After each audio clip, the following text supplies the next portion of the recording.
Okay, let's go ahead and get started. So before we begin, they wanted me to go over a couple of announcements before we get started. One, if you have any questions during this presentation, please go ahead and hold them till the end. I will try to save a few minutes for a Q&A. If you have more questions after that, I do have a booth in the exhibit area. Feel free to stop by at that point. At the end of the presentation, on the door heading out, I believe there is a survey that you can fill out with your thoughts on the class. So if you want to do that, be sure to do that on your way out. So my name is Seth Shaffer. I am a farmer with Red Clay Farm. It's my family's farm. We're located in southeast Tennessee, close to the Georgia border. We are a certified organic farm. We're a mixed, diversified vegetable and grain growing operation. We sell at farmers markets, CSAs, we have some wholesale accounts, and then we sell to a decent amount of individuals. So before we begin, I want to poll the room. How many people here are currently growing grains and selling the milled products? No one? Man, okay. How many people here mill for home use, home baking? You have a small mill at home? Okay. Okay, a few hands. All right, cool. All right, it kind of helps me to know who I'm talking with. So before we get into the meat of things, I want to cover yields. Now, keep in mind the yields that I have up on the screen, they are slightly conservative. Your yields are going to be changing based on your location, your soil fertility, as well as your location. Your temperature, there's a lot of different things that go into yields, but on average, these are some of the yields that you can expect from growing different grains. So, for example, if you're wanting to start off, you don't need a ton of land to grow grains. You don't need 50 acres. Usually at Red Clay Farm, we have anywhere between 1 to 4 acres of grains growing at any one time during the growing season. So for corn, 1 acre of corn it can produce about 135 bushels. 135 bushels translates into 6,750 pounds of corn. That's a lot of 50-pound bags that you have to figure out where you're going to store it all once you finish harvesting. For 1 acre of wheat can produce about 40 bushels. That's 2,000 pounds of wheat. Rye for 1 acre, it can produce about 35 to 50 bushels, and that's going to be about 1,500 to 2,500 pounds of the raw product when you get done prior to milling. So something that you're going to hear me say a lot during this presentation is plan ahead. You're going to be planning ahead from the time you first start thinking about growing grains to when you're actually going to be growing grains to when you're going to be harvesting them to when you're going to be selling them. It's always, you got to be a couple steps ahead of yourself. So to begin with, if you're going to be planting grains, go ahead and do a soil test. Figure out what your baseline is to begin with. Once you do your soil test, follow the recommendations for the crop that you're going to be planting. In your off season, we're getting ready to go into the spring, so if you're going to be growing something in the summertime and you're in a more temperate climate, you still have a chance to put in a cover crop. Cover crops are extremely useful for a number of different reasons, one of them being that they will help rejuvenate your soil. They're returning nutrients back to the soil that maybe have been taken out from a previous crop. During the off season, which is usually wintertime for most people, they help to keep your soil covered. It's keeping the soil in place so that way you don't have to worry about wind or water erosion. Grains do not like wet feet, so you're going to want to find a place that is going to be flat, that's going to be well drained. If it has a little bit of a slope, that's okay. It'll help the excess water drain off. And when you're growing your grains, sometimes some people will interseed a cover crop with their grains. Now, I want to take a moment and talk about this. Most of the time with interseeding, you're going to be seeing this happening when you're growing something more like corn or beans. You've got your row spacing is a little bit wider, and you can plant down a cover crop that is once again going to be helping to hold down your soil But usually when this intercropping is happening, it is happening at the beginning of the growing season. It's being drilled into the ground in between the rows of corn or beans, or at the end of the season, it is being broadcast with a broadcast spreader in between your crop. Now, the reason it's done at the beginning or the end of the season is because your crop canopy has not closed over the rest of your field, thereby inhibiting light to reach down into those passageways in between your rows. And your cover crop is just like any other plant, and it's going to need sunlight, air, and water to grow. You can try to interseed a cover crop in between your cereal grains, maybe your wheat or your rye. That can be a little more tricky. If your cover crop is not dense enough or it hasn't come up well enough, you will have weeds coming up with your cover crop. And at that point, the only way to weed your grains so you don't lose them is going to be to weed out both the cover crop and the grain. So you got to be a little more careful when doing the grains with interseeding a cover crop.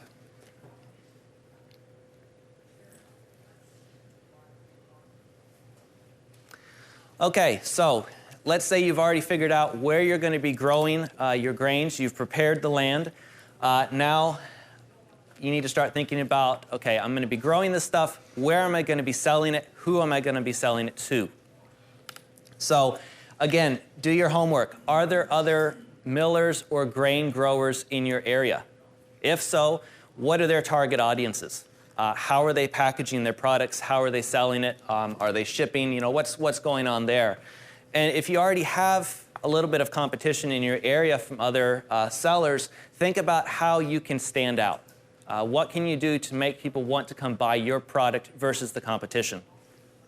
Some ways of doing this is potentially becoming certified organic.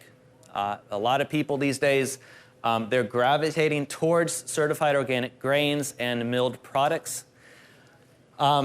You can even get, you know, if you don't have enough land to grow every different type of grain that you're wanting to grow, you can purchase certified organic grains and then run them through your mill and sell the milled products. So you're not by any means limited to selling just products that you're growing. You can also potentially get heritage grains. These are ancient grain varieties that haven't been tampered with as much as far as possibly flavor as well as different items, and that can make you stand out as well. So, you know, be thinking about, okay, how much is it going to cost me to purchase the grains and mill them? How much is it going to cost me to purchase the seed, plant it, purchase the equipment needed to harvest, and then process the milled product and then take it to market? So there's a lot of different factors in here that you need to be considering, but it's a fun journey. I would recommend, you know, that you start small. You know, when you first start off, think about what items people are wanting in your neck of the woods. For us, we're in Southeast Tennessee, so corn, grits, cornmeal are two very hot items for us. So, you know, for starting off, let's say you're going to start small, maybe 1 acre of wheat and 1 acre of corn. That's going to give you a lot of product to work with. With that 1 acre, you're going to be able to be producing a whole lot of bread flour, a whole lot of all-purpose flour if you're doing a wheat type. This can be turned into waffles. It can be turned into bread as well as pizzas. And obviously with your corn, you can be making cornmeal or you can be offering cornmeal and grits to your customers. So just with two different products or two different grains that you're growing, you can have a number of different products out there.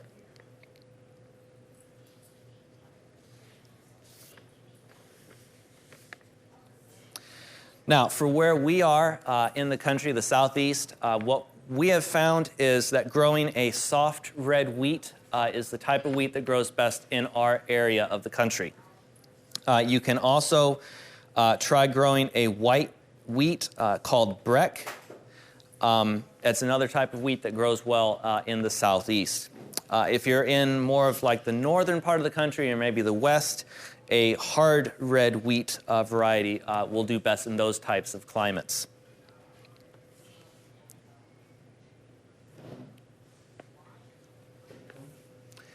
All right, so if you figured out where you're going to be growing your grains, what type of grains you're going to be growing, now you need to figure out where you're going to get the seed for these different grains. So the list that I have up on the screen are all different places that we source our different grains, whether they're strictly for milling or for seed sources. We get some of our seeds from Windy Acre Farm. It's in Olinda, Tennessee, fairly close to Nashville. Azure Standard is a shipping company here in the U.S. We get a number of different grains from them. Berea College in Kentucky. Wise Acre Farm in Hays, Kansas are just a couple of the different places that we can source our products from. And, you know, depending on where you live in the country, you may live in an area that is known for growing grains, and you may have a lot of grain farmers in your area, and you can definitely talk to them and find out, you know, where are you getting your seed from, what are some of your suppliers in this local area. I can promise you, if you can pick up grains, it'll definitely decrease your shipping cost, because grains do weigh a decent amount, and that can all affect pricing.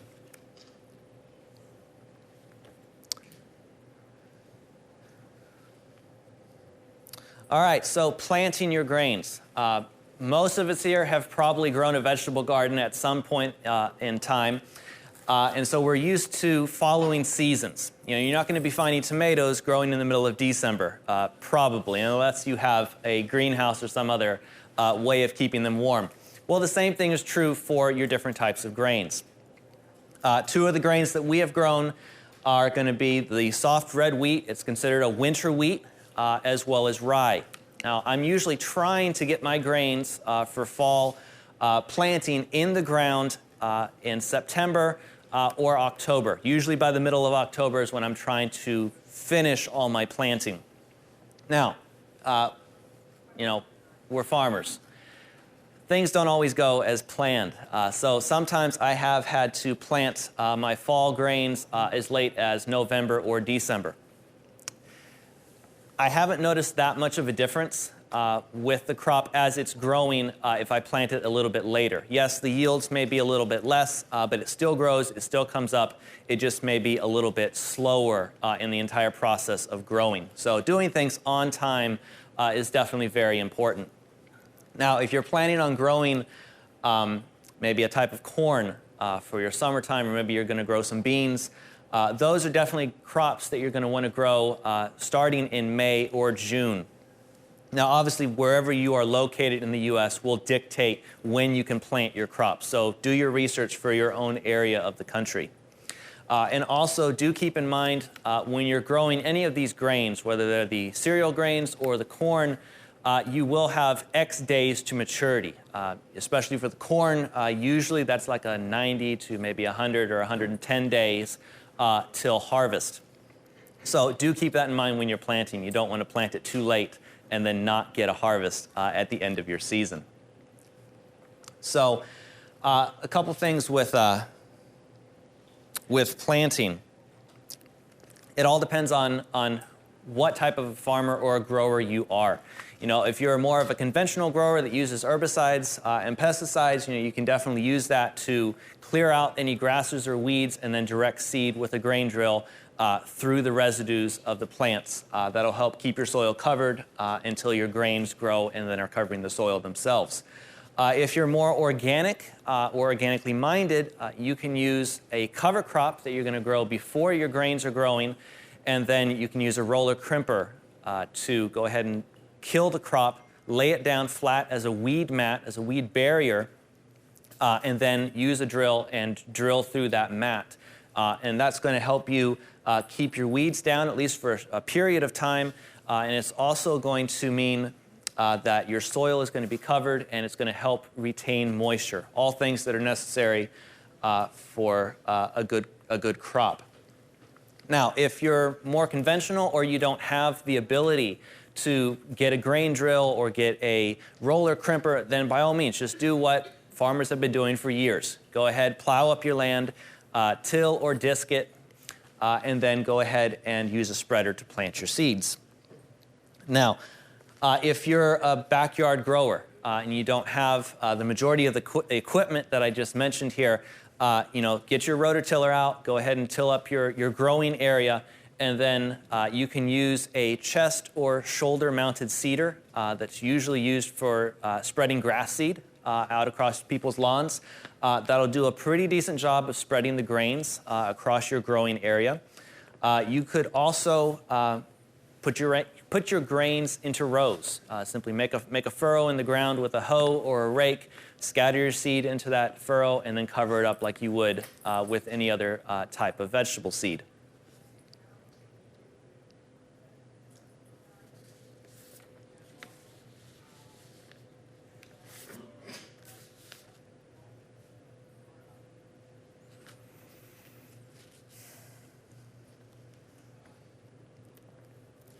All right, so one thing I do want to mention here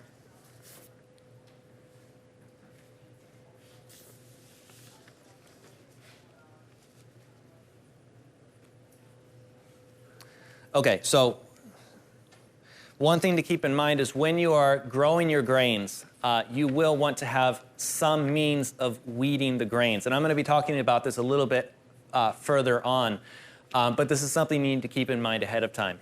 Unless you're going to be using a pre-emergent herbicide for planting, you are going to have weeds coming up with your grains. Now, most cereal grains are going to look like grasses when they're first coming up. So keeping that in mind, you will want to have some way of identifying where your grains are growing versus where the weeds are growing.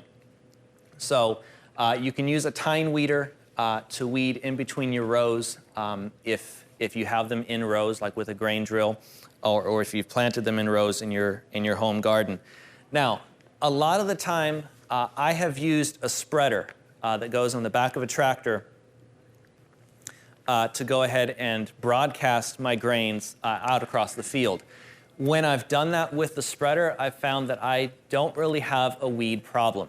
It doesn't mean that the weeds aren't growing, but because the spreader is simply broadcasting across the field, all my grain is just falling wherever across the field. Maybe it's a couple inches apart, maybe it's right next to each other.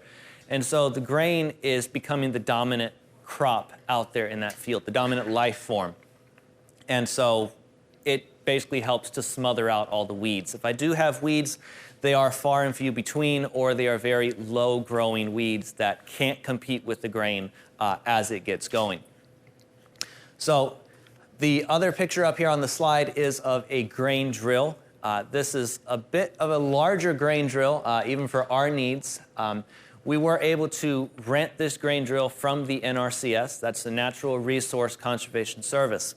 For us, they rented it to us for, I believe, $50 for a week, and we could plant whatever we needed to with that grain drill. Keep in mind, with the grain drill and the spreader, this is for planting your cereal grain crops, not for planting corn. You probably could with the grain drill, but that's not necessarily its intended purpose.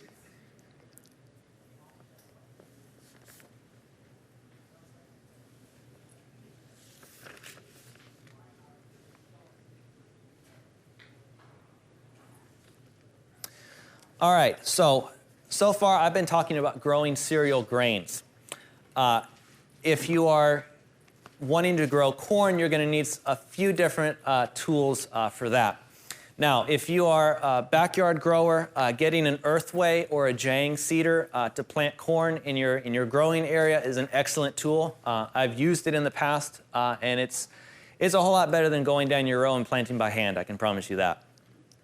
However, if you're going to be growing at any scale, you will want some type of machine that'll help you plant faster.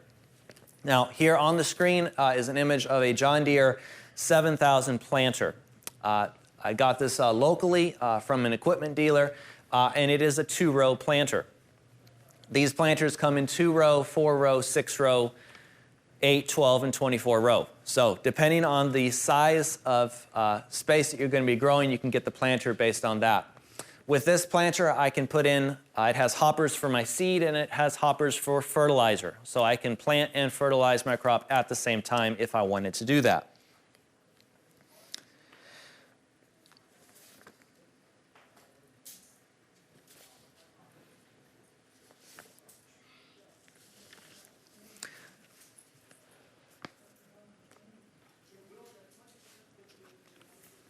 All right, so when you are planting your grain crop, you may want to lay down some type of fertilizer to aid in its growth. Now, there's a number of different ways you can do this. When I'm planting corn, I can get a 19 fertilizer, add it to the fertilizer hopper of my corn planter, and just go through the field, and it's planting my corn and laying down the fertilizer right next to it. It's killing two birds with one stone, and it's really simple. Now, usually, well, not usually, with any type of, whether it's grain or vegetable that I'm growing, you do not want to add all the fertilizer that crop is going to need all at once. Your crop will not be able to take it all up, and you will end up losing a good amount of that fertilizer. So, in the case of corn or beans, for example, I'm giving it its first dose right when I'm planting it, and then I give it another dose of fertilizer, usually when the crop is about 2, maybe 3 feet tall. It's usually used up all of the fertilizer that I planted at planting, and so it's going to need another dose, and that second dose is what's going to help it finish growing and then start its reproduction cycle. For most cereal grains, I have a number of different options for fertilizing them. I can mix the fertilizer and the grain together in the hopper of the spreader and just spread them both out together, or I can do one after another. Now, I don't know how many of you have been keeping your eye on recent events, but due to shipping and other things, fertilizer prices are going through the roof. So if you want to use fertilizer for growing your vegetable crops, your grain crops, purchase it now. Prices are already about $900 a ton for urea, which is coming down to about $30 for a 50-pound bag. That's not too bad if you just need one bag, but if you need 40 bags, ouch. Another option that you have, instead of using synthetic fertilizers, is if you live in an area of the country where there are chicken houses, where there are dairies or other cattle operations, you can talk to those farmers about utilizing the manure that's coming off of their animals. A lot of times these farmers will have spreaders. They will load up for you and bring out to your farm and then spread would be considered more of a organic or natural type of fertilizer down for your crops. Now, keep in mind, especially if you're using chicken manure, this is considered a hot fertilizer. If you mix it in with your seed, maybe nothing will happen, simply because it's going to burn up your seed. So if you're going to use a type of manure, I would recommend spreading it before you do any planting. Most of the time, these people will come out with a truck, they'll spread it across your field, and then you can either disc it into the soil or till it in, and then after it's been worked into the soil, maybe give it a couple weeks and then do your planting. If I'm using a synthetic fertilizer, I'm usually putting about 300 to 450 pounds down per the acre. If I'm going to be using a type of manure, I'm usually putting down 2 tons to the acre. Now, there's a big difference between 450 pounds and 2 tons. But if you think about what the fertilizer is, my synthetic fertilizers are very concentrated in their fertilizer, versus the manures, they don't have as much fertilizer in them, and they are also doing more of a slow release of their nutrients back into the soil as they decompose into the soil. So hence why there's such a huge difference between the amounts that I'm adding to the fields. But again, before you do any fertilizing, you should have done a soil test, and that's going to tell you exactly how much fertilizer your crops are going to need before you plant. Do not just blindly add fertilizer to your fields if it's not needed. All right, so you've planted your crop, regardless of whether it's a 4-acre field or if it's a backyard that you've turned into a garden or a grain-growing area. And, you know, as soon as you disturb your soil, something is going to start growing in it, whether it's the crop that you planted or maybe it's the weeds and the grasses that already have a weed seed bank established in the growing area. So as soon as you get done planting, your first cultivation pass across your field needs to be between the time that you planted and the time that your grain crop is first emerging. You know, maybe that's a week, maybe that's less than a week. But sometime in that time period, you need to get out there and weed. You want to kill your weeds as quickly as possible. As soon as they start to poke up their little heads, you need to kill them. You never knew farming was such a violent occupation, did you? The second time that you're going to want to be cultivating is going to be a little bit different depending on the crop that you're growing. For grains, I don't know how many of you can see the picture on the lower side of the screen here, but this is a tain weeder, and it's going through the grains when they have about 5 to 6 leaves. So the plant is fairly well established at this point, and you're simply taking out any weeds that may have germinated and come up in between now and your first pass of cultivation. With corn or some other crop like that that has wider row spacings, I'm usually taking my cultivator out there into the field, or maybe I'm using a tiller to go in between the rows. And I'm doing it, again, I'm following just like what I'm doing with the grains. As soon as I'm planting, I'm going out there and making sure things are cultivated. And usually I continue to weed or cultivate my corn crop until it's about the 2 to 3 feet tall. At that point, the crop canopy has begun to close, closing off light to any weeds or other seeds that may be trying to germinate. And so at that point, you may have some weeds that come up, but they are they're very small, they're far and few and in between. Now, I have used, as an experimentation, I have used flame weeders to take care of the weeds growing out in my fields. I've had mixed success. Sometimes it works better than others. It does work a whole lot better if your field is drier. Don't go out there after a rainstorm and try to flame weed. It doesn't work. A note on flame weeding: this only works if your crop has been planted or drilled into the ground. If you have your crop broadcast with a spreader, forget about it. You will cook your crop. Not something that you want. Now, some brands of tain weeders are the Kovar weeder, the Enbach weeder, and the Lay weeder. Now, Tillmore, they are a tractor manufacturing company. They also produce different types of implements for tractors. They also produce a tain weeder specifically geared for their tractors, and also one that can be mounted on a 3-point hitch. So depending on the type of tractor that you have, you do have some options for mounting tain weeders to your implements. If you have a backyard garden, there are also attachments for smaller rototillers, something like a BCS 2-wheel tractor, that you can attach a cultivating implement behind the tractor and then go down in between your rows. So no matter what scale you are, you do have an option other than taking your hoe out into the field and trying to hoe every weed out of it.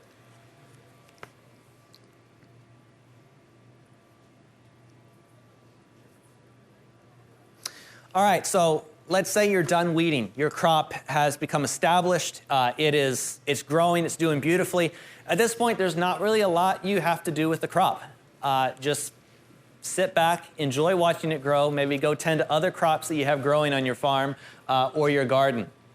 Now, the one thing I will say is, whether it's corn or whether it's a cereal grain crop, the time that you do need to be watching the crop is after the soft dough stage. So this means that your kernels of wheat or your corn, they're beginning to harden. The crop is beginning to reach maturity. It's almost time to harvest, or getting close to it. And you want to keep an eye on it, specifically if you're going to have a thunderstorm or a windstorm is going to come through, because that type of event can spell disaster for your crop. And the reason for that is your crop could lodge during any one of these events.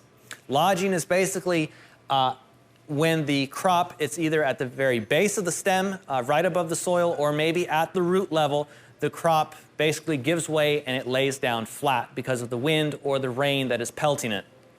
I'm sure we've all seen pictures of cornfields that have been flattened because of these events. The same thing is true with a wheat field.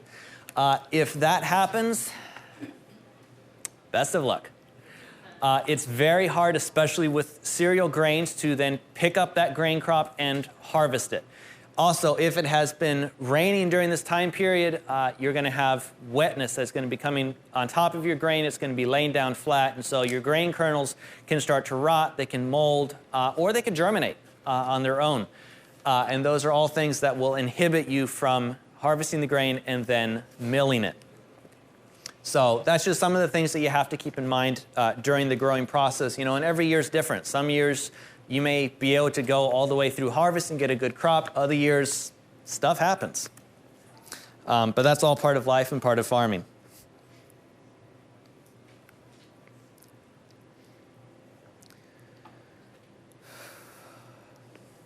All right, so harvesting. I imagine harvesting is probably something that, whether you're a home gardener or a farmer, it's probably one of the times of year that you look forward to the most.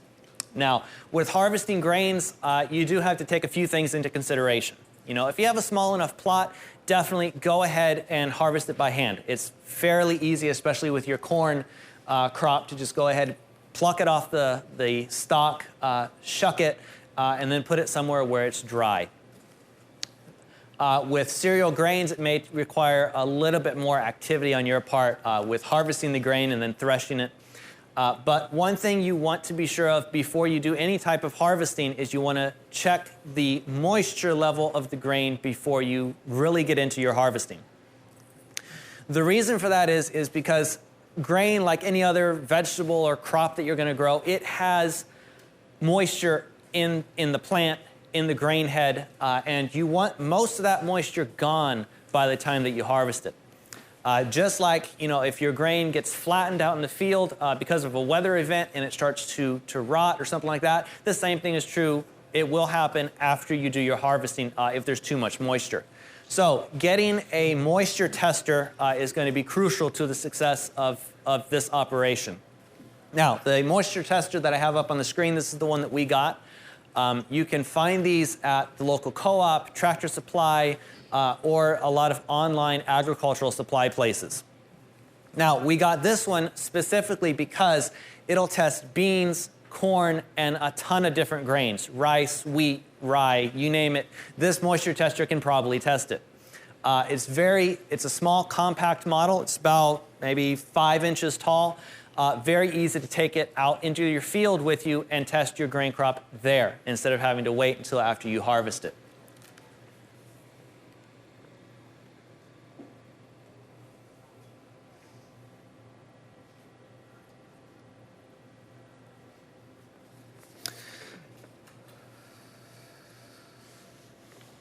Okay, so when it comes time to harvesting your grain crop, you know, I've mentioned a little bit about harvesting it. If you are a backyard grower, it's fairly easy to do. But if you're growing at any type of scale, a couple acres, maybe more, I would not recommend trying to harvest your grain by hand. You're either going to have a lot of help or a lot of time on your hands. So, you know, most people are very familiar with the Midwest. We see the big combines going out there with the grain carts and all the big tractors and whatnot. Most of us probably do not need that scale of operation.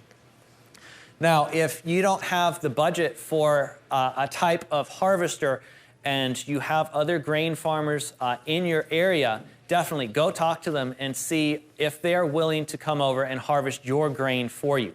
Most of them are fairly willing, as long as you're not asking too late into the season. You know, give them a little bit of advanced warning because the likelihood of asking a grain farmer to harvest your grain when they're trying to get a few hundred or a few thousand of their own acres in, they may not want to do the extra labor. So that's an option that may work for some people. Now, we have an International 1440 combine on the farm. We were able to purchase it locally for less than $10,000. This is an older model combine. And yes, it needed some work. It still needs some work. So if you are mechanically minded and don't mind fixing up equipment, you enjoy doing something like that, then that may be a good winter project for you. Otherwise, you will need to have somebody that can come fix the combine for you. But outside of self-propelled combines, there are tractor-pulled or tractor-mounted combines. Now, originally, when people were growing and harvesting grains, right when tractors were the main farm implement, everything that was supposed to be used with the tractor was supposed to be mounted on the tractor. So you can find a number of different pull-behind combines, such as the Chalmers all-crop combine. Case has several pull-behind combines. Excuse me, and there's multiple other brands out there that you can find. Most of these types of combines, you're going to find them more like in the Midwest or West where grain is being grown. And that's where Google and eBay can definitely be your friend. But don't forget about the farmers and grain growers in your area that may have some of this type of equipment just in a barn somewhere that they're no longer using. So definitely talk to your neighbors, talk to your friends, see what's out there and what may be available for your own farm. Now, the topmost photo on the left, my left of the screen, that is an EQ Machinery Boaz 100 combine. This is a modern day combine. It's a small self-propelled machine. It'll harvest the grain, it'll thresh it for you, and it will put it into bags for you. So it's kind of like an all-in-one shop. Now, this combine costs about $7,500, and you'll notice that it's not very big. That crop head is somewhere between, I believe it's 2.5 to 4 feet wide. If you have an acre of wheat, it's going to take you about 6 hours to harvest it all. So do bear in mind, sometimes the smaller pieces of equipment do take a little bit longer to get the harvesting job done. But that is an option out there for you.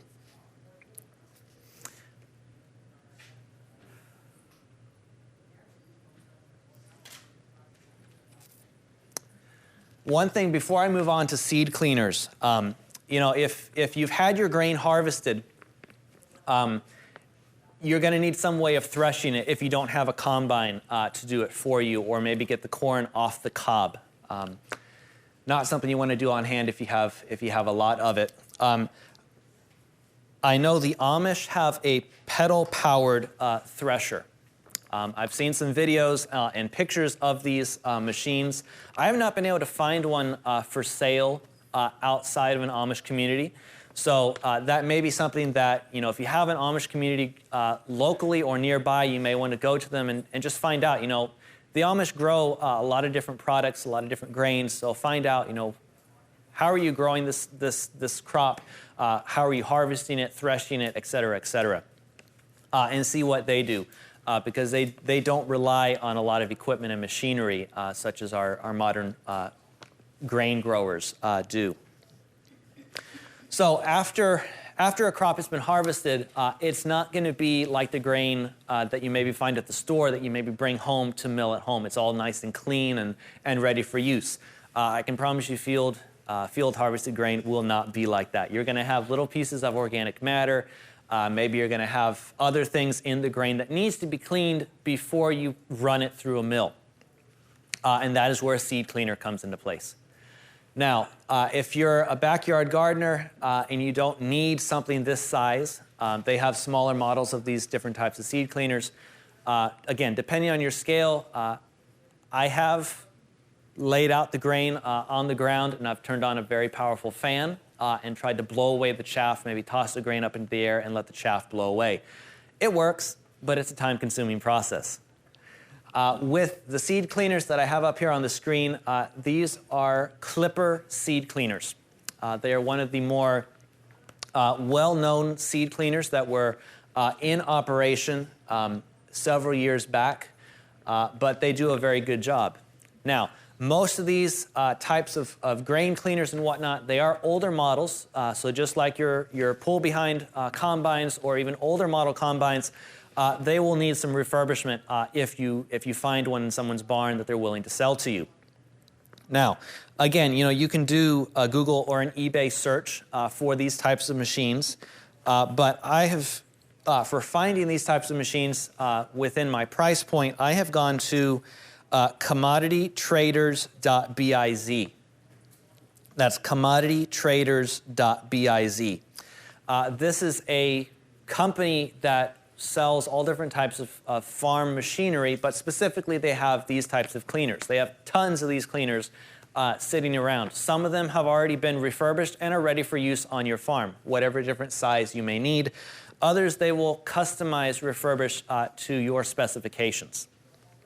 So a couple of the more well-known seed cleaners, the Clipper 27, it's a larger seed cleaner. I don't have a picture of it, but this is about the size of the Clipper 27. It's a very large machine. You definitely want to make sure you have a place to store this machine before you purchase something that size. But that size of machine is going to run you about $1,000 to $2,000. They also have the 1 or 2B clipper. It's a much smaller grain cleaner, and those will run for about $300 to $400. So again, just based on your size, get the appropriate technology. It'll really help you out.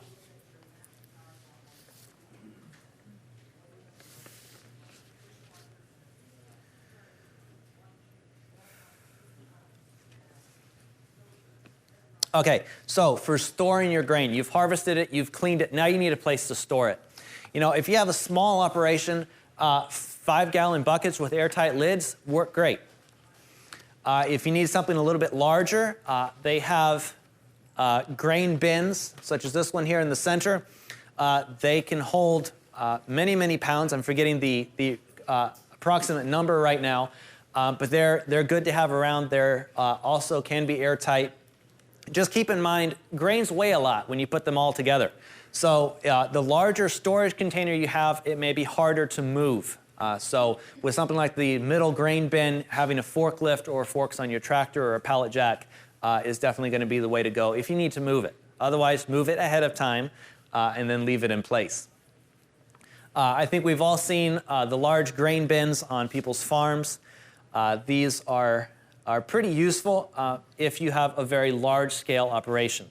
If you don't, it's something pretty to look at, but you're not going to be filling up the majority of it. So your money might be better spent purchasing a smaller grain bin, something that you will actually be able to use and is more manageable for your farm. Now, you remember I talked about moisture testers a couple slides ago. The author of The Organic Grain Grower has multiple books out, but one of his books is The Organic Grain Grower. And in that book, he walks you through the process of growing grains, all the way from if you're a backyard gardener to if you're doing it at scale. Now, once your grain is harvested and whatnot, maybe it's not dry enough at the time that you're harvesting, so you may need to dry it out afterwards. He has obviously this picture in the book, and he talks about how he made his own grain dryer at home.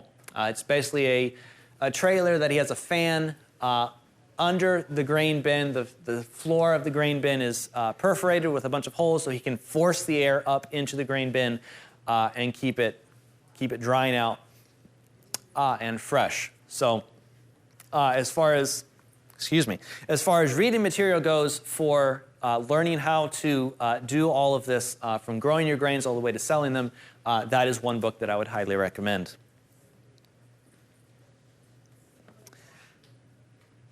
Okay, milling your grains. So this is a photo of the mill that we have at home. It is a M500 Tyrolean stone mill. This mill was originally created in Austria. It's 6 foot tall and 6 foot large. It can run about 200 pounds of grain through it per hour, and it definitely does everything we need it to do and more. Now, with the Tyrolean stone mills, they do come in different sizes. They have them much larger than this, and they also have them smaller than this. So again, based on your size, this type of mill may be something that works for you. All of these mills are electric, and they're fairly easy to use. You know, you just make sure that your stones are set to the right milling set, and then you just start pouring in your grains there through the hopper like my dad is doing, and you just let it do its milling. Now, with this particular mill, you'll notice that it has different ports down here at the bottom and at the end. As it's milling the grain, it has different sieves that are attached to the attached inside. And so while it's milling, we can get 3 different products to come out at the same time. If we want to get grits, we can get grits coming out of one sieve, cornmeal coming out of another, and if we really wanted to do corn flour, we can get corn flour out of there as well. So it's pretty diversified in what it can do, and it's really a neat machine. For this one, I don't know if I already mentioned this, but we purchased this one on eBay and then had it shipped in. It was already in the States, so we didn't have to worry about customs or import fees or whatnot. Okay, so again, based on your size, do your research. I've been repeating that a lot today. A lot of times, if you're a home miller, you're not going to need a 6-foot tall, 6-foot wide mill. So something like a Nutri-Mill works pretty decently for grinding your own grains, maybe even using a Vitamix as long as it's dry before you add the grains into it. Will work pretty decently for most people if you're just wanting to bake bread or grind the grains to bake bread at home. There's also mills such as the Meadows Mill, the Country Living Grain Mill, as well as a few others that are smaller, they're more portable, and fairly economically viable, even though some of these mills, they can run a couple $100s and up, just depending on the size and what it does. Pretty much with all of these mills, they're going to be electric. However, you can find some mills that are hand-powered, and those can be pretty good. If you need to keep the kids occupied or you need something for the interns to do, set them to milling.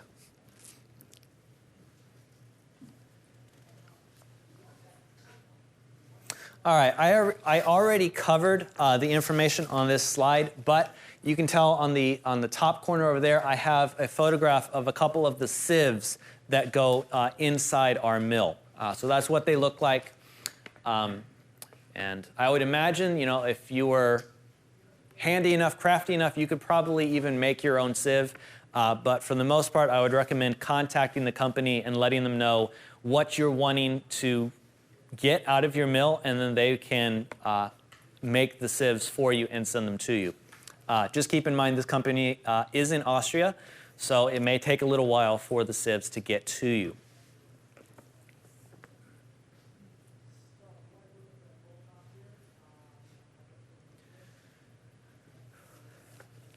All right, selling. So you've gone through all this work of growing your grains. You've harvested it, you've milled it, it's all ready to sell. So there's a couple of things you need to keep in mind here. Once again, doing your homework. If you've already checked out the area and seen who else is maybe growing or selling milled products, see how they're packaging them. Maybe you can semi-copy them if it's a packaging system that works well for them. But do your research. This is our display stand at market over here on the screen. We have bags that have a clear window in them so that our customers, as well as ourselves, can tell just at a glance what is in each one of these bags. We purchase the bags through Nashville Wraps. They're an online company. These bags are fairly sturdy as well as waterproof. And they do very well. Now, if Nashville Wraps is out of the type of bags that we use, we will sometimes go through Uline to purchase bags that are very similar to the ones that you're seeing up on the screen. They just are slightly different construction, and we just prefer the ones that we get from Nashville Wraps better than Uline, but both of them work very well for our purposes. For going to market as well as even at your home. If you're growing and milling at this scale here, you're going to need some way of displaying your product. Yes, you can have it set out on your market booth, but we've found that these collapsible origami shelves work very well for taking to market as well as having them at home, so that way we can see what we have already milled, and then we can figure out, okay, what do we need to mill next to be able to increase our stock before we go to a market or if we have an order. Most of the time, we are selling our milled products in 2-pound bags. That's what you're seeing up here on the screen. Sometimes, when you're milling grains, some grains are going to sell faster or better than others. So, if we have a lot of extra yellow cornmeal, for example, or if we have a lot of cream of wheat because we've been milling for different types of flours, we will sometimes put those into 5-gallon bags and then offer those for customers as well. Some customers will just snatch those up really fast. Others just want to stick with the 2-pound bags. Depending on yourself or your customer, if you can't go through, a 2-pounder or a 5-pounder very quickly, you may want to put it in the refrigerator or the freezer, and that will extend its lifespan by at least a year. Now, with packaging like what we have here, you're going to want to check with your ag department for your individual state to see what their labeling requirements are for your packaging if you're going to be selling it. If you're sourcing grains from out of state, you're going to need to be licensed and registered with the USDA. So don't just do your research on the physical actions of growing and selling and milling your grains, but also check the legal side of it as well. Think about, no, I already talked about that. Grains are a good addition to your farm. If you're already growing vegetables or if you have eggs or microgreens that you're growing, it's simply another product that is going to help people come to your booth. It's going to give them another reason when maybe your vegetables haven't really come in just yet, maybe just have a few vegetables, but they see that you have the milled products, and it can help lead to other sales. Sometimes people will ask us about shipping milled products to them. We pretty much stay away from that simply because a 2-pound bag, it will double in cost if we're going to be shipping it. So unless somebody's just really anxious to get milled products, that just doesn't happen. We encourage them to come to us or come to a market. Word of mouth, social media are two of the biggest avenues that we have for advertising our product. Our customers are sometimes some of our best advertisers. Milled products work well if we are going to be adding them to a CSA. If you have a winter or a spring CSA, that can be another item that's different from vegetables or some other item that you may add to the CSA. Sometimes, though, it's best to know, if your customers do bake. You don't want to give them something that they are not going to use. And also, don't overwhelm them with milled products in the CSA boxes. Maybe give them like a cream of wheat 1 week and wait a month, and give them some grits or something else like that. Give them a chance to use it up, and also maybe explain to them how to use some of these milled products. A lot of people these days, they're more used to like the instant products, the instant cream of wheats and different things like that. And like with our grits, for example, it takes about 45 minutes to an hour of cooking before they're ready. So they're definitely not instant.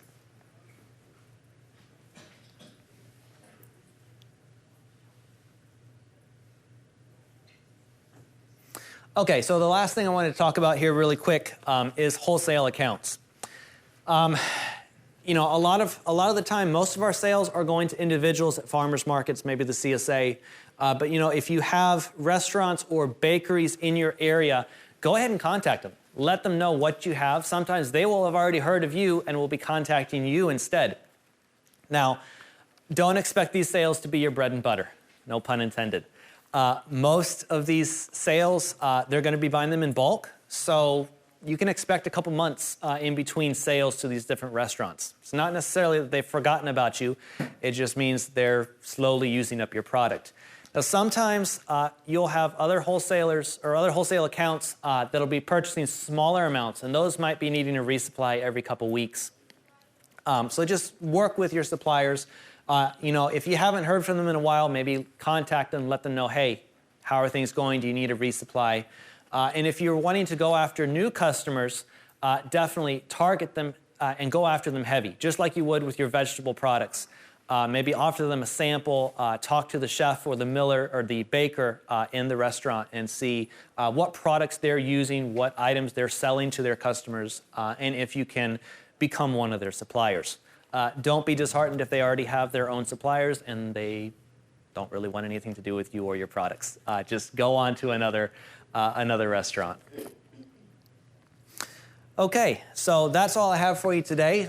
This is a list of resources up on the screen, books as well as websites that we have used all through our growing process with growing the grains and milling them and selling them. So I believe I have a couple minutes left if there are any questions.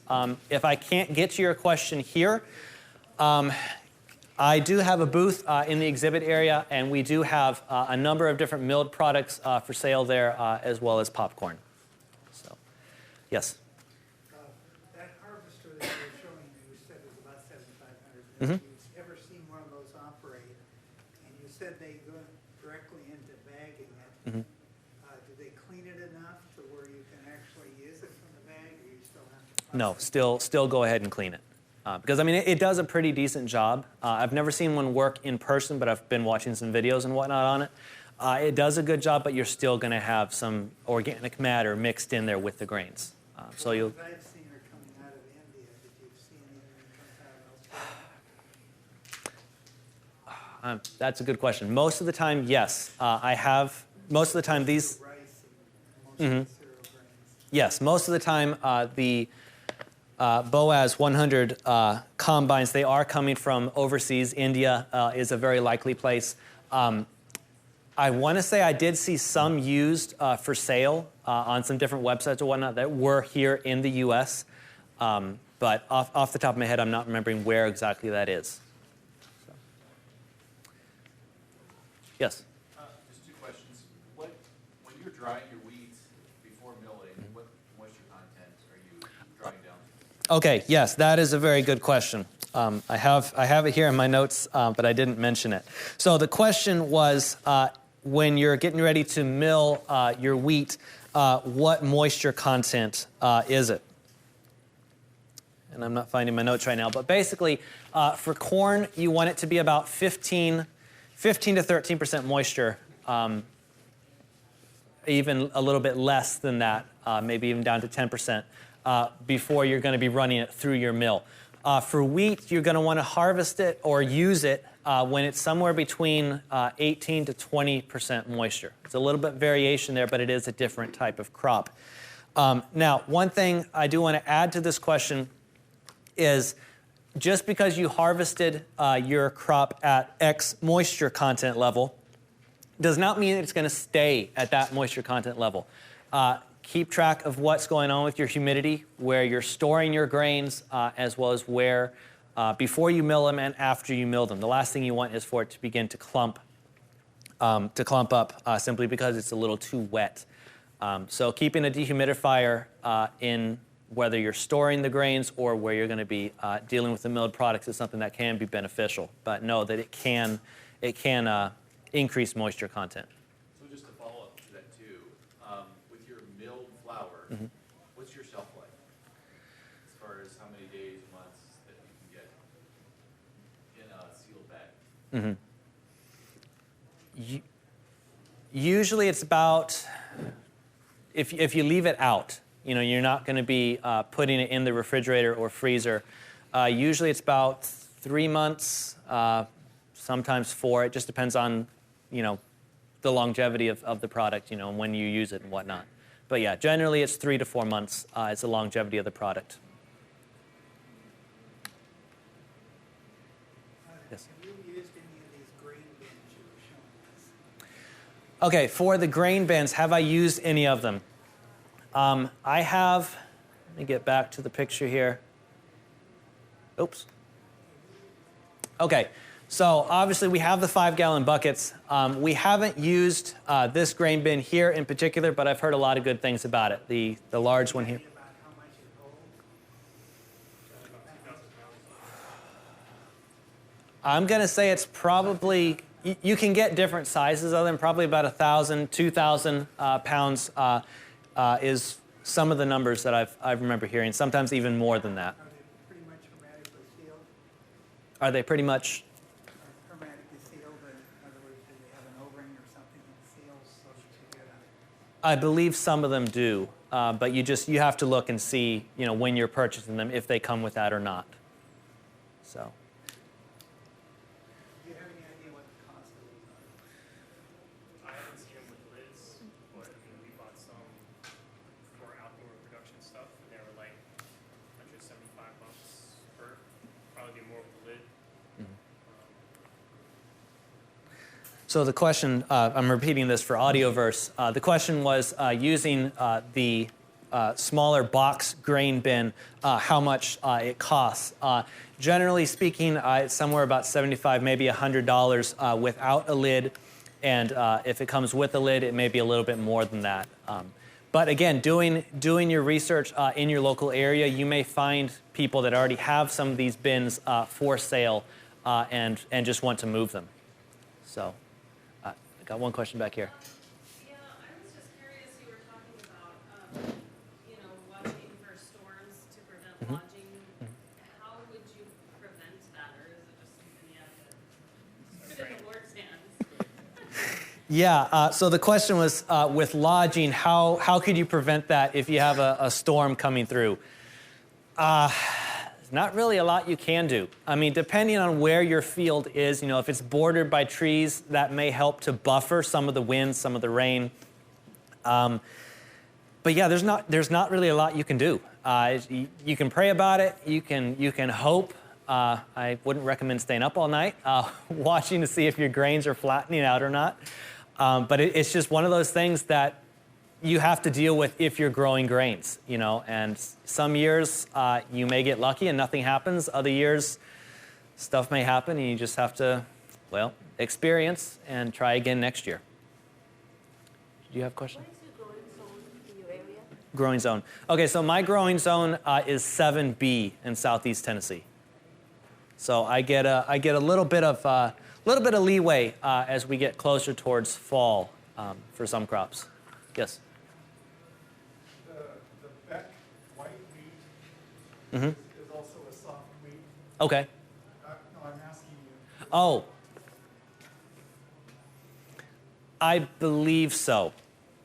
I'd have to go back and look through my notes for that, but I believe it is a soft wheat. The question was if the Beck white wheat was a soft wheat, and I believe it is. Have Yes. you tried growing any heritage? Like acorn, Einkorn wheat. So the question was, have I tried growing any heritage grains such as einkorn wheat? We've done very small patches.